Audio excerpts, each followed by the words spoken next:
আপনার যত চাহিদা মেটানোর ইচ্ছা আমাকে দিয়ে মেটান। আপনি যেভাবে বলবেন আমি সেভাবে আপনাকে প্রশান্তি দেওয়ার চেষ্টা করব। কিন্তু প্লিজ আমার বোনদের কোনো ক্ষতি করবেন না, প্লিজ। আপনি উঠুন, উঠুন বলছি। আপনি প্লিজ তাদের কোনো ক্ষতি করবেন না। আচ্ছা, করবো না, এবার পা ছাড়ুন।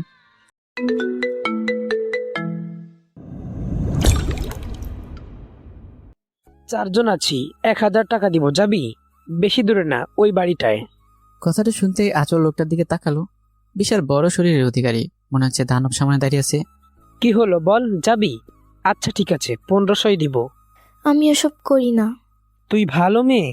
হ্যাঁ। তাহলে এত রাতে কি হাওয়া খেতে বের হয়েছিস? আঁচল কিছু না বলে সামনের দিকে হাঁটতে লাগলো। লোকটা ইশারা করে তার সাথীদের ডেকে সবাই মিলে আঁচলের পিছে আসতে লাগলো। আঁচল জোরে হাঁটতে শুরু করলো, কিন্তু একটু পরে জোরে বৃষ্টি নামতে শুরু করে। বাসা এখন অনেক দূর, আর বৃষ্টিতে ভিজলে যদি অসুস্থ হয়ে যায়, তবে আগামী যে কদিন সে অসুস্থ থাকবে তার বাসায় চুলা চলবে না। আজ নিয়ে তুই তার সঙ্গ দিচ্ছে না, দিয়েছিলই বা কবে? একটা ছাউনির নিচে এসে দাঁড়ালো সে। লোকগুলো পিছন পিছন আসলো। আঁচল হাল ছেড়ে দিছে। যদি একান্ত কিছু করার নাই থাকে, তবে তাদের কাছে হাত জোর করে বলবে তাকে যেন জানে না মারে। ছাউনির মাঝে আগে বসেছিল রাহি। অন্যদিকে আমি বৃষ্টিতে আটকা পড়ে ছাউনির মাঝে বসেছিলাম, হাতে সিগারেট নিয়ে পড়ছি, সাথে সিগারেটকেও পড়াচ্ছি। হঠাৎ খেয়াল করলাম কিছু লোক একটা মেয়েকে ঘিরে নিয়েছে, মেয়েটাকে স্পর্শ করতে চাইছে। হঠাৎ একজন তো বলেই দিল, এমন টকবগে মাইয়া হাতছাড়া করমু কিভাবে তোরে? আমি পকেট থেকে মোবাইলটা বের করে কানে ধরে বললাম, হ্যাঁ আমি বাইরে আছি, বৃষ্টির কারণে আটকা পড়ে আছি। তুমি কেস ফাইলটা করে রাখো, আর যদি কিছু স্বীকার করতে না চায় তবে ফোটনটা বানিয়ে বসে রাখো, আমি আসছি। কথাগুলো একটু জোরে করে বললাম। এরপর ওদের দিকে গিয়ে বললাম, আপনারা কোথায় গেছিলেন এত রাতে? সাথে আবার একটা মেয়ে। তাদের মাঝে থেকে একটা লোক বলল, রাস্তায় একা ছিল, তাই আফাকে বাসায় এগিয়ে দিচ্ছি। ও, চারজন মিলে? হ স্যার। আপনি ওনাদের চেনেন? আঁচলকে উদ্দেশ্য করে এই কথাটা বললাম। আঁচল কথা না বলেই ঘাড় নাড়িয়ে বলল, না। আচ্ছা ঠিক আছে, আপনারা অনেক সমাজসেবা করেছেন, আমি ওনাকে বাসায় পৌঁছে দেবো, আপনারা আসুন। লোকগুলো একজন আরেকজনের দিকে তাকাতাকি করে চলে গেল। একটু পরে বৃষ্টি থেমে গেল। আমিও ছাউনি থেকে বের হয়ে নিজের মতো হাঁটতে লাগলাম। আঁচল পিছন থেকে দৌড়ে এসে বলল, ধন্যবাদ স্যার, কেন? আমাকে বাঁচানোর জন্য। ও আচ্ছা, কিন্তু আপনি এত রাতে বাইরে কেন? আঁচল আর কিছু বলল না, চুপচাপ হাঁটতেই লাগলো। আঁচলকে চুপ থাকতে দেখে আমি চুপ করে হাঁটতে লাগলাম। 3 রাস্তার মোড়ে এসে আমি জিজ্ঞেস করলাম আঁচলকে, আপনি কোন রাস্তায় যাবেন? আমি ওইদিকে যাব। আচ্ছা। আপনার বাসা কত দূরে? এই তো 30 মিনিট লাগবে। আপনাকে খুবই ক্লান্ত দেখাচ্ছে। বন্ধুর বউকে রক্ত দিয়ে আসলাম তো। আকাশের অবস্থাও ভালো না, তাতে আপনি আবার দুর্বল। সামনেই আমার বাসা, চলুন একটু বিশ্রাম নিয়ে তারপর না হয় যাবেন। আমি না বলবো, কিন্তু আবার টিপটিপ বৃষ্টি শুরু করলো, তাই তার সাথে তার বাসায় যেতে চাইলাম। এদিকে মাথা ঘোরাচ্ছে। একটু দূরে যেতে রাস্তায় পড়ে থাকা একটার সাথে পা লেগে সামনে পড়ে গিয়ে আমি অজ্ঞান হয়ে যাই। সেদিনের মতো আমার আর কিছুই মনে নেই। পরের দিন যখন চোখ খুললাম, চোখের সামনে একটা ছোট্ট পরী আমার দিকে তাকিয়ে আছে। আমাকে চোখ খুলতে দেখে খিলখিল করে হাসতে শুরু করলো। জিজ্ঞেস করতে যাবো তার নাম কি, তার আগেই দৌড়ে চলে গেল। মাথাটা ব্যথায় টনটন করছে, হাত দিয়ে মাথাটা চেপে ধরে বসে থাকলাম। হঠাৎই পাশে একটা মেলি কণ্ঠ, এখন কেমন লাগছে? মাথা তুলে তাকাই, কেমন জানি চেনা চেনা লাগছে, কিন্তু কোথায়? আপনি? গতকাল রাতে আপনি আমায়। ও আচ্ছা, ওই পিচ্চিটাকে? ওটা আমার ছোট বোন। খুবই মিষ্টি, আপনার মতোই। মাথার ব্যথা কি কমছে? একটু আছে। আপনি বিশ্রাম করুন, আমি নাস্তা নিয়ে আসছি।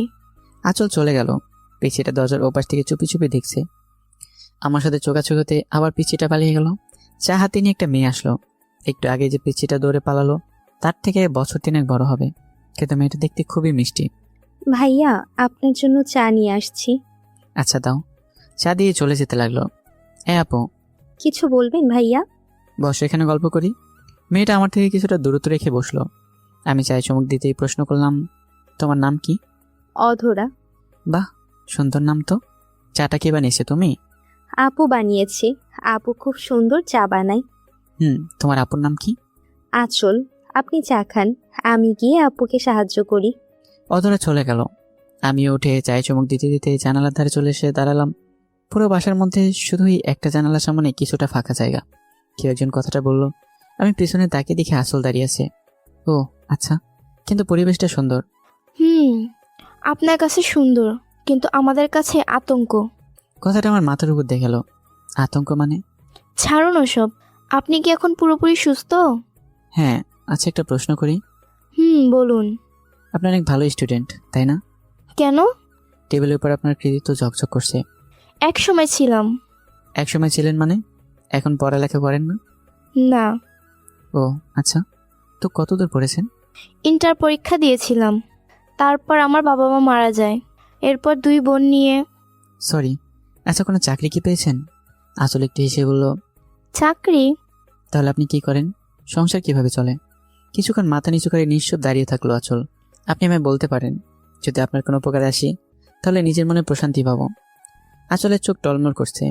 এই বুঝে গাল বেয়ে দুপুরটা হীরা ঝরে পড়ল। হঠাৎ দরজার দিকে লক্ষ্য করল আঁচল। অধরা দরজার চৌকাঠ ধরে দাঁড়িয়েছে। তুমি এখানে কি করো? বড়দের কথা শুনতে হয় না, জানো না? যাও রান্নাঘরে যাও, গিয়ে দেখো ওগুলো ঠিক আছে কিনা। আঁচলের রাগ দেখে অধরা ভয় তাড়াতাড়ি প্রস্থান করলো। আমি খেয়াল করলাম আঁচলের কণ্ঠ ভেজা, চোখে পানি জমে আছে। আপনার যদি সমস্যা থাকে তবে আমি জোর করব না। আপনি কি জানতে চাইলেন? আমি কি করি, কিভাবে আমাদের সংসার চলে? কিন্তু আপনি যদি বলতে। আমার শরীর বিক্রির টাকা দিয়ে। কথাটা হয়তো ছোট একটা বাক্য মাত্র, কিন্তু আমার চারপাশে স্থির করে দিয়েছে নিমিষে। আমি আর একবার আঁচলের পা থেকে মাথা পর্যন্ত নজর বুলিয়ে নিলাম। কিছুতে বিশ্বাস করতে পারছি না। আমার নিজের কানকে আজ আমার কাছে মিথ্যে মনে হচ্ছে। আঁচলে চোখের পানি গড়িয়ে পড়ছে। নিজেকে একজন দেহকর্মী হিসেবে পরিচয় দেয় যে কতটা কষ্ট, তা শুধু সেই জানে যে দেয়। আমি বাকরুদ্ধ হয়ে দাঁড়িয়েছি। আঁচলের দিকে তাকাচ্ছি আর দেয়ালের ছবিগুলোর দিকেও তাকাচ্ছি। ওই মেয়েটার এই মেয়েটার মধ্যে অনেক পার্থক্য।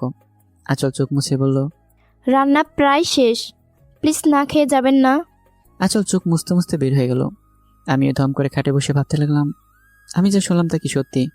এখন আমার মনে বিভিন্ন প্রশ্ন জাগতে শুরু করলো। আবার অধরার আগমন। ভাইয়া। আমি মাথা নিচু করেছিলাম। ভাইয়ের শব্দ কানে আসতে চোখ তুলে তাকালাম। ও তুমি? হ্যাঁ।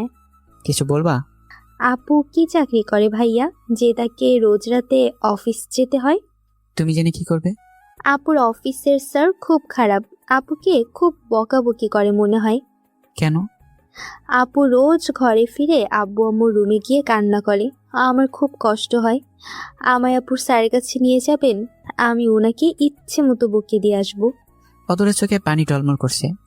আমার আপু খুব ভালো জানেন, ও কাউকে বকা দেয় না। ওনার কি ওকে দেখে মায়া হয় না? আপু কারো বকা সহ্য করতে পারে না। আপনি ওনাকে একটু বলবেন যাতে আমার আপুকে আর না বকে। আমার খুব কষ্ট হয় আপুকে কান্না করতে দেখলে। ওই দিন আপুকে থাপ্পড় দিয়েছিল, আপুর গাল লাল হয়েছিল। আপুকে আমি বলেছিলাম যে ওই স্যারের চাকরি ছেড়ে দিতে, কিন্তু আপু বলে আর কেউ নাকি চাকরি দেয় না। আমি কি বলবো কিছুই ভেবে পাচ্ছি না। শুধু হাত দিয়ে অধরের চোখের পানি মুছে দিলাম। আচ্ছা আপু, তোমার আপুর স্যারকে আমি বলে দেব যাতে সে আর তোমার আপুকে না বকে। তোমার আপুকে কি বলো, ভাইয়া ডাকছে। অধর আঁচলকে ডাকতে গেল। আমি মাথা নিচু করে বসে থাকলাম। আমায় ডাকছেন? আমি চলে যাচ্ছি। খাওয়া দাওয়া করে যান। পকেট থেকে ওয়ালেটটা বের করতে করতে বললাম, ইচ্ছে করছে না। ওয়ালেট থেকে 500 টাকা বের করে একটা ঠিকানা হাতে দিয়ে বললাম, আজ রাতে অন্য কোথাও যাওয়ার দরকার নেই, এটা আমার বাসার ঠিকানা, 3 জনে চলে আসবেন। আঁচল আমার দিকে তাকিয়ে আছে। আমাকে সে অন্য সবার থেকে আলাদা ভাবতো, কিন্তু দেখুন স্যার, ওরা এখনো ছোট, আর আমি চাই না ওরা কখনো আমার মতো হোক। আপনাকে যেটা বলছি সেটা করবেন। বেশি কথা বলে আমার ব্যবহার খারাপ করতে বাধ্য করবেন না। সন্ধ্যায় যেন 3 জনকে বাসায় পাই, নাটা আপনাদের সবারই খবর আছে। আর বাকি টাকাটা বাসায় দিয়ে দেব। আঁচলের হাতে টাকাটা ধরিয়ে দিয়ে আমি চলে যাই। আঁচলের দুচোখ দিয়ে পানি ঝরছে। আজ বুঝি তার জন্য এই 2টি নিষ্পাপ বোনের জীবনেও আধার নেমে আসে। পৃথিবীতে কেউই ভালো না, সবাই দিনের আলোয় পবিত্র। দিন ফোরালে বোঝা যায় সবার আসল চরিত্র। আমি দরজার কাছে গিয়ে পিছনে তাকে দেখলাম আঁচল মাথা নিচু করে আছে, মনে হচ্ছে একটা মূর্তি দাঁড়িয়ে আছে। আমি আবার বললাম, আসতে ভুল হয় না যেন। দরজা থেকে কিছুটা দূরে এসে পিচ্ছি মেয়েটা দাঁড়িয়ে আছে। তোমার আপুর সাথে আজ আমাদের বাসায় এসো, তোমাদের দাওয়াত রইল, কেমন? আমি কথাটা বলেই আরশির মাথায় হাত বলে চলে গেলাম। আঁচল ততক্ষণে বের হয়ে আসছে। আমার কথা শুনে মনে মনে ভাবছে, সবাই ভালো মানুষের মুখোশ পরা। আর যাই হোক, আমার কারণে আমার বোনের জীবনে আধার আসতে দেব না। কিন্তু আমি কি করব? দরকার বলে তার পায়ে ধরবো, তবু আমার বোনের জীবনে আধার আসতে দেব না। ওনার যত চাহিদা সব আমায় দিয়েই পূর্ণ করুক, তাতে আমার কোনো আপত্তি নেই। মনে মনে ও এইসবই ভাবছিল। সারাটা দিন আসলে মন মরা হয়ে কেটে গেল। কি করবে সে? কিছুতেই ভেবে কোনো কুল পায় না। এখন সূর্যটাও ডুবে গেল। যাবে কি যাবে না সেই চিন্তা এখন আবার নতুন করে জায়গা করে নিল। আবার মনে মনে ভাবলো, সে তো পুলিশ, যদি না যায় আর যদি আঁচলকে বেআইনি কাজের জন্য ধরে নিয়ে যায় তবে সমাজ কি বলবে সেই চিন্তাও করে না। কিন্তু তার বোনটা কি করবে, কোথায় যাবে, কি খাবে? অবশেষে সকল চিন্তা মাথা থেকে ঝেড়ে ফেলে দুই বোনকে সাথে নিয়েই রওনা দিলাম আমার বাসার উদ্দেশ্যে। দুইবার কলিং বেল বাজানোর পর আমি গিয়ে দরজা খুলে দিলাম। ও আপনারা, আসুন। কেমন আছো অধরা আরশি? অধরা বলল, ভালো, আপনি? আমি ভালোই আছি, আসো ভিতরে আসো। ভিতরে সেই অধরা আর আরশি সোফায় বসে পড়লো। আঁচল পাশে দাঁড়িয়েছে। কি হলো, আপনি দাঁড়িয়েছেন কেন? বসুন। টিভিটা অন করে অধরা আর আরশিকে দেখতে বললাম। আপনি আমার সাথে আসুন, আঁচলকে বললাম। আঁচল মনে মনে প্রস্তুতি নিতে লাগলো, কারণ সে জানে তার সাথে এখন কি হতে যাচ্ছে। আমি আঁচলকে নিয়ে রান্নাঘরে আসলাম। আঁচল অবাক হয়ে আমার দিকে তাকিয়ে আছে। মনে মনে ভাবছে এখানে কেন তাকে নিয়ে আসলাম। ফ্রিজে থেকে মুরগির মাংসগুলো বের করুন। আমার কথায় আর অবাক হয়ে তাকালো আঁচল। লোকটা কি বলে? লোকটা কি পাগল হয়ে গেছে নাকি? কি হলো, দাঁড়িয়েছেন কেন? আপনি কি বলছেন? আমি ঠিক বুঝতে পারছি না। ফ্রিজ থেকে মুরগির মাংসগুলো বের করুন। কিন্তু কেন? রান্না করব না, মানে আপনি রান্না করবেন, আমি আপনাকে সাহায্য করব। খাওয়া দাওয়া করতে হবে তো। হুম। আঁচল আর কথা না বলে রান্না করতে শুরু করলো। আমিও তাকে সাহায্য করছি। আর ওদিকে অধরা আসে বসে টিভি দেখছে। রান্না শেষ করে সবাই মিলে বসে খাওয়া দাওয়া শেষ করলাম। আঁচল খাওয়ার মাঝে আমার দিকে তাকাচ্ছে, ভাবছে এই লোকটা কি চাচ্ছে। তা চাও তো শারীরিক তৃপ্তি, কিন্তু সে আমাদের এভাবে আপ্যায়ন করছে কেন? নিশ্চয়ের পিছনে কোনো মতলব আছে, নাইলে লোকটাকে যতই দেখছে ততই অবাক হচ্ছি। আসলে সে কি করতে চাচ্ছে? আজকাল তো সিরিয়াল কিলারের অভাব নেই, তবে কি উনি আমাদের এভাবে খাইয়ে পরে হত্যা করবে? নানান কথা চিন্তা করলো আঁচলের মাথা। ভাত যেন তার গলা দিয়ে নামছে না, শরীরটাও হিম শীতল হয়ে আসছে। কি হলো, আপনি খাচ্ছেন না কেন? আমার কথায় ভাবনা ছেদ পড়লো। কিছুটা চমকে উঠে বলল, আমি খাবো না, আমার খাওয়া শেষ। অধরা আরশি, কেমন লাগছে? অধরা বলল, খুবই ভালো। আপনি খুব ভালো ভাইয়া। আরশি কথা বলো না কেন? আঁচল এবার বলল, ও অপরিচিত কারোর সাথে কথা বলে না। আপনার বোনগুলো কিন্তু খুবই মিষ্টি। আঁচল আমার দিকে ছলছা চোখে তাকিয়ে আছে। হয়তো একটু পরেই ওদের জীবন শেষ হতে চলেছে। মনে মনে বোনদের কাছেও ক্ষমা চেয়ে নিল। বলল, ক্ষমা করে দিব না, আমার জন্য তোদের অকালে জীবন চলে গেল। এসব মনে মনে ভাবছিল আঁচল। খাওয়া শেষ হতেই আরশি বলল। আরশির কথার সাথে তাল মিলে অধরা বলল, ওদের যখন ঘুম পেয়েছে তাহলে এই রুমটাতে শুয়ে দিন। আঁচল, অধরা আর আরশিকে নিয়ে রুমে চলে গেল। আমি টিভি দেখছি। টম এন্ড জেরি কার্টুন আমার খুবই প্রিয়। প্রতিটি এপিসোড আমার মুখস্থ, তবু আমি দেখি। এক অন্যরকম আনন্দ কাজ করে। প্রায় 30 মিনিট পরে আঁচল আমার সামনে এসে দাঁড়ালো। আমি লক্ষ্য করলাম আঁচলের চোখ লাল হয়ে আছে। আপনার চোখগুলো তো লাল হলো কিভাবে? আরশির আঙুল লেগে। ও, ছাদে যাবেন? আঁচল কিছু না বলে শুধু মাথা নাড়ালো। দুজনেই ছাদে চুপচাপ দাঁড়িয়েছি। আমি একটু সামনে আর আঁচল একটু পেছনে। আকাশের দিকে মুখ করে তাকিয়ে আছি। হঠাৎই খেয়াল করলাম আঁচল এসে আমার পা চাপড়ে ধরে কান্না করছে। কি করছেন আপনি এসব? আপনার যত চাহিদা মেটানোর ইচ্ছা আমাকে দিয়ে মেটান। আপনি যেভাবে বলবেন আমি সেভাবে আপনাকে প্রশান্তি দেওয়ার চেষ্টা করব। কিন্তু প্লিজ আমার বোনদের কোনো ক্ষতি করবেন না, প্লিজ। আপনি উঠুন, উঠুন বলছি। আপনি প্লিজ তাদের কোনো ক্ষতি করবেন না। আচ্ছা, করবো না, এবার পা ছাড়ুন। আঁচল পা ছেড়ে উঠে দাঁড়ালো। আমি পকেট থেকে টিস্যু বের করে এগিয়ে দিলাম আঁচলের দিকে। কান্না করলে মন ফ্রেশ থাকে, তাই বলে এত কান্না করে ঠিক না। আঁচল কিছু বললো না, টিস্যু দিয়ে চোখ মুছলো। আচ্ছা, একটা কথা বলি, আমার খুবই জানতে ইচ্ছে করছে। জি বলুন। আপনি ভেবেছিলেন আমি আপনার বোনদের সাথে শারীরিক সম্পর্ক করব? তাহলে ওদিনে আসছেন কেন? আপনি পুলিশ, যদি আমাদের কোনো ক্ষতি করবেন না। আমি পুলিশ আপনাকে কে বললো? আপনি তো গতকাল রাতেই বলেছিলেন। আঁচলের কথা শুনে আমি একটু শব্দ করে হেসে দিলাম। আমাকে হাসতে দেখে আঁচল অবাক হয়ে তাকিয়ে আছে। আপনি হাসছেন কেন? আমি এসব পুলিশ টুলিশ কিছুই না। ওই দিন আপনাকে বাঁচানোর জন্য উপস্থিত বুদ্ধির প্রয়োগ করেছি। আচ্ছা, ভালো কথা, আপনি যদি দেহকর্মী হয়ে থাকেন তাহলে কেন গতকাল তাদের থেকে পালিয়ে যেতে চাইছিলেন? তাহলে তো আপনাকে মোটা অঙ্কের টাকাও দিত। আঁচল মাথা নিচু করে বলল, আমি মাত্র 7 দিন হয়ে এসব নোংরা কাজের জড়িয়েছি, তাই আমার সহ্য করার ক্ষমতা এখনো হয়নি। 4টা হিংস্র খাদ্যের হাতে নিজের শরীরটা সঁপে দিব। যে কাজ আপনার এবং আপনার পরিবারের খাদ্য যোগান দেয় সে কাজকে বাজে বলছেন? বাহ, যেটা বাজে সেটাকে তো বাজেই বলবে। পৃথিবীতে বাঘ, সিংহ, ভাল্লুক এদের থেকে হচ্ছে বড় খাদ্য পুরুষ জাতি। এটা একদিনেই বুঝতে পেরেছি। চাহিদার টানের কাছে যে তার চাহিদা মেটাচ্ছে তার কতটা কষ্ট হচ্ছে সেটা তারা বোঝার চেষ্টাই করে না, আর সেদিকে খেয়ালও রাখে না। সে তো আর এমনি এমনি আসেনি, টাকা দিয়ে নিয়ে এসেছে। এতে সে বাঁচুক মরুক তাতে তার কি, তার টাকা উসুল হলেই হলো। চারদিকে রাপসালয়ে আঁচলের চোখের পানি চকচক করছে। এই বাজে পটটা বেছে নেওয়া কি খুবই জরুরি ছিল? কেউ কি নিজের শোকে যৌনিকর্মী হয়? আপনার ভদ্র সমাজ হতে বাধ্য করে। সমাজে তো অনেক কাজে আছে, আপনি চাইলে অন্য কাজও করতে পারতেন। চেষ্টা তো আর কম করিনি, কিন্তু প্রতি ক্ষেত্রে বিছানায় যাওয়ার অফার পেতে হয়েছে, হয়তো অপমানিত হতে হয়েছে, হয়েছে হাসির পাত্র হতে। কেন জানেন? কারণ আপনার ভদ্র সমাজ গিফট অ্যান্ড টেক মেনে চলে। কিছু পেতে হলে কিছু দিতে হবে, আর সেই কিছুটা হলো প্রতিনিয়ত তাদের বিছানায় যেতে হবে। ও। একজন আমায় কি অফার করেছিল জানেন? কি? তার মাদক আসক্ত ছেলে, যে কিনা নেশা করার পর হিংস্র জানোয়ারের থেকেও হিংস্র হয়ে ওঠে মেয়েলি মাংসের স্বাদ নেওয়ার জন্য, প্রতিদিন তার বিছানায় যেতে, তার যৌনতার চাহিদা মেটাতে। আপনি কি বলেছিলেন? আমি শুধু বলেছিলাম, এসবের থেকে আমার সাথে বিয়ে দিন, আমি ওনাকে শুধরে দিব। পাল্টা উত্তর কি শুনতে হয়েছে জানেন? কি? তোমার মতো রাস্তার মেয়ের সাথে আমার ছেলের বিয়ে দিব? এটা ভাবলে কিভাবে? তোমাকে শুধু তার চাহিদা মেটাতে বলেছি, তাকে নিয়ে স্বপ্ন দেখতে নয়। ভাবুন তাহলে আপনার সমাজ কতটা ভালো। বাবা তার ছেলের যৌনতার জন্য একটা মেয়ের বয়সী মেয়েকে তার বিছানায় পাঠাতে একবারও ভাবে না। ভাবুন দারিদ্র ঘরের মেয়েদের সমাজে কোনো চোখ দেখা যায়? ভাবুন দারিদ্র ঘরের মেয়েদের কোন চোখে দেখা হয় সমাজে? তবুও তো আপনার চরিত্রে যৌনকর্মী ছাপটা উঠতো না। তাহলে? আপনার সমাজ। আচ্ছা, আপনি তখন থেকে আপনার এই সমাজ বলছেন কেন? এই সমাজটা আপনার না?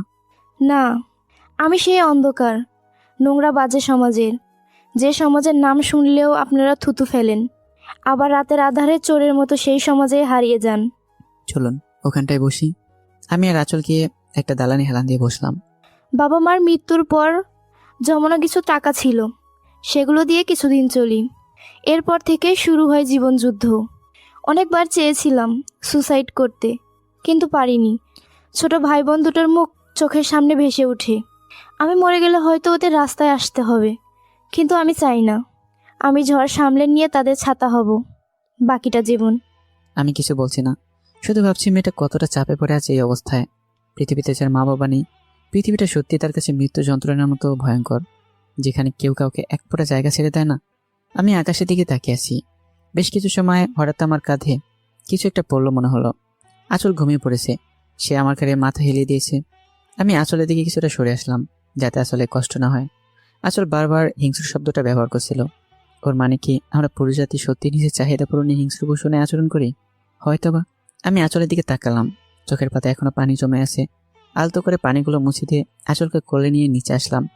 অধর আর আরশির পাশে শুয়ে দিয়ে আমি অন্য রুমে চলে গেলাম। আঁচল, অধর, আরশি আমাদের সমাজ ব্যবস্থা নিয়ে ভাবতে ভাবতে কখন যে ঘুমিয়ে পড়লো বুঝতে পারিনি। সময় ঠিক কয়টা মনে নেই, তবে খুব বেশি সকাল হয়নি এটা ঠিক। চোখে সূর্যের আলো পড়ায় ঘুম ভেঙে গেল আমার। চোখ খোলার চেষ্টা করছি, কিন্তু চোখ খুলছে না। হাত দিয়ে চোখ মুছে এবার চোখগুলো খুললাম। আঁচল জানালার পর্দাটা সরিয়ে দিয়েছে, তাই আলো এসে সরাসরি চোখে পড়েছে। আপনি রুমে আসলেন কিভাবে? দরজা তো খোলাই ছিল। ও আচ্ছা, কটা বাজে? 10:30। আমাকে অফিস যেতে হবে তাড়াতাড়ি। আজ নাকি একটা মিটিং আছে খুবই গুরুত্বপূর্ণ, আমার সিগনেচার লাগবে। আঁচলকে আর কিছু বলতে না দিয়ে তাড়াহুড়ো করে ওয়াশরুমকে ফ্রেশ হয়ে আসি। ইতিমধ্যে আঁচল আমার জন্য খাবার গরম করতে রান্নাঘরে চলে আসছে। আমি তাড়াতাড়ি রেডি হয়ে বেরিয়ে যাচ্ছি। একটু অপেক্ষা করুন, বেশিক্ষণ সময় লাগবে না, খাবার গরম হয়ে গেছে প্রায়। সময় নেই, এসে খাবো। আর হ্যাঁ, সব কিছু ফ্রিজে আছে, তাড়াতাড়ি রান্না করেন। আপনার সকালে খাবারটা খেয়ে নেন, আমি একটু পরে আসছি। আমি আর কিছু না বলে চলে গেলাম। আঁচল পিছনে থেকে ডাকলো, কিন্তু আমি সে কথায় কান দিলাম না। অফিসে গিয়ে অফিসের কাজ শেষ করলাম। এরপর ওই দিন যে বন্ধুর বুকে রক্ত দিয়েছিলাম, তাকে দেখার জন্য হাসপাতালে গিয়েছিলাম। এখন প্রায় রাত 9টা। কলিং বেল বাজার সাথে সাথে আঁচল দরজাটা খুলে দিল। মনে হয় দরজায় দাঁড়িয়েছিল, আমি কখন আসবো সে অপেক্ষা করছিল। আপনারা চলে যাননি? না মানে? আচ্ছা আসুন। ভিতরে এসে ওদেরকে জিজ্ঞেস করলাম, খাওয়া দাওয়া করেছো রাতে? হ্যাঁ ভাইয়া। আর শিখিয়েছে? হ্যাঁ, ও খেয়ে ঘুমিয়ে পড়ছে, শুধু আপু খায়নি। আমি ঘাড় বাঁকা করে আঁচলের দিকে তাকালাম। চোখাচোখ হতে আঁচল মাথা নিচু করলো। তুমি ঘুমাবে না? হ্যাঁ। যাও শুয়ে পড়ো। আঁচলের দিকে তাকিয়ে বললাম, ওকে ঘুম পাড়িয়ে দিন। আঁচল অতটাকে নিয়ে রুমে চলে গেল। আমি রুমে এসে ফ্রেশ হলাম। এরপর বাইরে এসে সোফায় বসে টিভি দেখতে শুরু করলাম। একটু পরে আঁচল এসে দাঁড়ালো। অদরা ঘুমিয়েছে? হ্যাঁ। এত তাড়াতাড়ি? হুম। আপনি পারবেন এত তাড়াতাড়ি ঘুমোতে? ঘাড় নাড়িয়ে না বললো আঁচল। ছোটবেলাটা আসলে অনেক সুন্দর, চিন্তা নেই। তাই জন্য বিছানায় গাইলে দিতে রাজ্যের ঘুম এসে চোখে বাসা বাঁধে। হুম। চলুন খাওয়া দাওয়া করি। আঁচলকে নিয়ে খেতে আসলাম। চুপচাপ খাওয়া শেষ করে আমি নিজের প্লেটটা পরিষ্কার করে ছাদে চলে আসলাম। আঁচলের খাওয়া তখনও বাকি। আমি চাঁদের দিকে তাকিয়ে ভাবছি, যদি চাঁদে যেতে পারতাম তাহলে কোনোদিন পৃথিবীতে আসতাম না। এসব বড় বড় দাঁড়ান ভালো লাগে না। কেমন যেন মানুষের মনগুলো ইট পাথরের মতো কঠিন হয়ে গেছে। পেছন থেকে হুট করেই কথা শোনা গেল, আমরা চলে যাইনি তার জন্য রাগ করেছেন তাই না? আসলের কথা আমি পেছনে করলাম, মুচকিসে বললাম, আমি চাইতাম যাতে আপনারা না যান। কেন? আচ্ছা সেটা আমি পরে বলছি, আগে আপনি বলুন আপনি কেন জাননি? আপনার কাছে যে জন্য টাকা নিয়েছি সেই কাজটাই তো শেষ করিনি, তাই। কারণ আমি বাজে হতে পারি, চিটার না। ও আচ্ছা, আপনি চাইলে চলে যেতে পারতেন। আমি বলবো আপনি কেন চাইতেন যেন আমরা না যাই? আসলের কথাটা শুনে খুবই উৎসাহিত হলাম, হাসি হাসি মুখে বললাম, তাই বলুন শুনি। আপনার চাহিদা পূরণ হয়নি, আপনি কি আপনার টাকা পানিতে ফেলবেন নাকি? তাই জন্য। আসলের কথায় আমার মনের কোথাও যেন একটা বড় রকমের সৃষ্টি হলো। হাসি মুখটা নিমিশে ফ্যাকাশ হয়ে গেল। আমি আবার ফিরে আকাশের দিকে তাকালাম। আমি মনে মনে ভাবছি, পৃথিবীর সবাই কি চাহিদার জন্যই অন্যকে কাছে টানে? হয়তো হ্যাঁ, আবার হয়তো না। তবে জীবন যাকে যেভাবে শিখেছে সে সেভাবে সবাইকে বিচার করবে, এটাই স্বাভাবিক। আপনার কি মনে হয় পৃথিবীর সবাই এক? আগে মনে হতো না, তবে এখন মনে হয়। সরি, মনে হয় না, মনে করতে বাধ্য হয়। কেন? কারণ গত কিছুদিনে যাদের দেখেছি তারা সবই একই ছিল। পৃথিবীতে 750 কোটি মানুষ, আপনি 700 জনের সাথেও মিশেননি, তবে আপনি কি করে বলেন সবাই এক? সবার চোখে ঠিকই লালসা দেখা যায়। তাই? আচ্ছা আমার চোখে আপনি দেখুন তো, কি দেখতে পাচ্ছেন? কথাটা বলে আঁচলের দিকে তাকালাম। এই প্রথম কেউ আঁচলকে তার চোখের দিকে তাকাতে বলল। আঁচল অনেকবার চেষ্টা করলো কিন্তু কিছুতেই আমার চোখের দিকে তাকাতে পারলো না। কোন এক অজানা কারণে বারবার তার চোখ নিচে চলে আসতো। কি হলো, তাকান। আমি পারবো না। আসলে আপনি যে সব পুরুষকে এক ভাবেন এটা আপনার দোষ না, সমাজ আপনাকে এটা ভাবতে বাধ্য করেছে। কিন্তু সব পুরুষ এক, এটা আপনার ভাবা উচিত না, কারণ আপনার বাবা একজন পুরুষ। তবে কি সেও? না, আমার বাবা খুবই ভালো ছিলেন। তেমনি প্রতিটি পুরুষ কারো না কারো বাবা, আর সে কিন্তু তার কাছে পৃথিবীর শ্রেষ্ঠ মানুষ। তবে সমস্যা হচ্ছে নিজের সন্তানকে যেভাবে দেখেন তারা অন্যের সন্তানকে সেভাবে বিচার করেন না। আমি আঁচলে থেকে কিছুটা দূর ছিলাম, আঁচলে খুব কাছে এসে বললাম, পুরুষত্ব কি জানেন? যারা রাতের আধারে অন্ধগলি থেকে লগ্নতায় মেতে ওঠে নিজেদের, তাদের মাঝে কোনো পুরুষত্ব নেই, তার নাম মাত্র পুরুষ, কিন্তু প্রকৃতপক্ষে সে কাপুরুষ। আর আমি এখানে আপনাকে কোনো শারীরিক সম্পর্ক করার জন্য নিয়ে আসিনি, আর আপনার বন্ধুত্ব অবশ্যই না, যার জন্য আপনি শুধু শুধু পায়ে ধরছেন। তাহলে আপনি আমাদের এখানে কেন এসেছিলেন? আপনাকে প্রশান্তি দিতে। মিথ্যার আশ্রয় নিয়ে? হ্যাঁ, কারণ আপনার সাথে যতটুকু সময় কাটিয়েছি তাতে মনে হয়েছিল সত্যি বলে আপনি আসতেন না। একটা প্রবাদ আছে, মিথ্যে বলে সামরিক প্রশান্তি দেওয়ার থেকে সত্যি বলে কাঁদানো অনেক ভালো। এটা আপনি জানেন কি? হ্যাঁ, তবে মানি না। কেন? কারণ যে উক্তিটা দিয়েছে সে কখনো কোনোদিন বাস্তবে জীবনের মুখোমুখি হয়নি। মানে? বাস্তব জীবনে সুখ শান্তি এসব ক্ষণস্থায়ী, এই আছে এ নেই। যদি আমার একটা মিথ্যার জন্য কাউকে ক্ষণিকের জন্য সুখ মিলে তবে সেটা আমার বড় পাওয়া, কারণ জীবন তাকে সবসময় কাঁদাবে। আমার একটা মিথ্যার জন্য যদি সে একটু সময় কান্না ভুলে আসে তবে সেটা আমার জন্য কতটা আনন্দের সেটা পরিমাপ করা যাবে না। তাও কাউকে সত্যি বলে কাঁদানোর থেকে মিথ্যে বলে সাময়িক প্রশান্তি দাও, তবে সেটাই করা উচিত, কারণ দুঃখ তো সারা জীবন পিছনে লেগেই থাকবে। আচ্ছা, আপনি কোথায় জব করেন? মানে? আজ যে আপনি অফিসে গেলেন, সেটা কি অফিস? সেটা কাল বলবো। আচ্ছা কেউ যদি আপনাকে স্বাভাবিক জীবনযাপনের সুযোগ করে দেয় তবে আপনি কি করবেন? জানেন না? তবে এটা কখনো হবার নয়। কেউ নয়, আপনাকে স্বাভাবিকভাবেই বাঁচতে হবে, কারণ আপনার ছোট 2 বোন আছে, আপনার প্রভাব আপনার বোনের উপর পড়বেই। ওরা বড় হচ্ছে, তখন যখন আপনাকে জিজ্ঞেস করবে যে আপনি কি করেন, তখন আপনি কি বলবেন? আসল কখনো এই কথাটা ভাবেনি যে ভবিষ্যতে কি হবে। আসলেই তো আজ নয় কাল জিজ্ঞেস করবে, তখন তাদের কি জবাব দেবে এটাই ভাবলো। তখন যদি তারা আসলে আসল পরিচয় পেয়ে তাকে ছেড়ে চলে যায়। এসব ভেবে আসলে চোখে পানি চলে আসলো। কান্না করে সব সমস্যার সমাধান হয় না, নিয়তি প্রকৃত প্রদন্ত সমস্যা হচ্ছে নিজের বুদ্ধি দিয়ে সমাধান করতে হয়। আপনার কিছুই করার নেই। আমি গতকালে তো অনেক ভেবে একটা সিদ্ধান্ত নিয়েছি। কি সিদ্ধান্ত? আমি আপনাকে আবার নতুন করে বাঁচার পথ দেখাবো, নতুন করে সবকিছু শুরু করার সুযোগ করে দেব। কিভাবে? আমি আপনাকে বিয়ে করব। আমার এই কথাটা শুনে খুবই হাসি পেল আঁচলের। দয়া দেখাচ্ছেন? দয়া না, আমি শুধু আপনাকে একটা সুযোগ দিতে যাচ্ছি। ওই একই হলো। কিভাবে?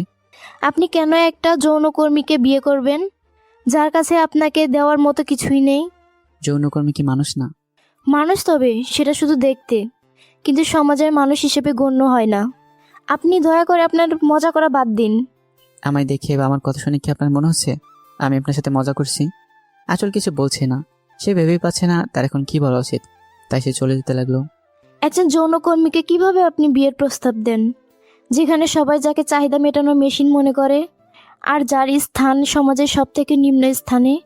থেমে গিয়ে আচল কথাটা বলল, আপনার মাঝে হয়তো আমি এমন কিছু খুঁজে পেয়েছি যেটা অন্য কারো মাঝে পাইনি। আসলে এবার হাসলো। যাকে টাকা দিলে তার সব কিছু পাওয়া যায়, তার মাঝে আপনি আবার কি খুঁজে পেলেন? আরে না, কিছু জিনিস যেটা টাকা দিয়ে পাওয়া যায় না, আর আপনাকে আমার সত্যি ভালো লেগেছে। ভালো লাগতেই পারে, কারণ সবাই তার লালসার কাছে হাত বাঁধা। আপনিও নিশ্চয় তার ব্যতিক্রম নন। কিন্তু সেই জন্য কেউ কি একজন যৌনকর্মীকে বিয়ের প্রস্তাব দেয়? এই তো আমি দিয়েছি। কিন্তু কেন? কারণ একটাই, আমি জেনে শুনে পতিতালয়ের বেশি ব্যবহৃত পতিতাকে বিয়ে করতে রাজি আছি, কিন্তু না জেনে কোনো বোরখালিকে নয়। আপনার কথার মানেটা ঠিক বুঝতে পারলাম না। আমি একজনকে জীবনসঙ্গী করে নেব, অবশ্যই তার সম্পর্কে আমার জানা থাকতে হবে। সে যদি পতিতাও হয় সেটাও, কিন্তু না জেনে কোনো হুজুরিনীকে আমি বিয়ে করব না।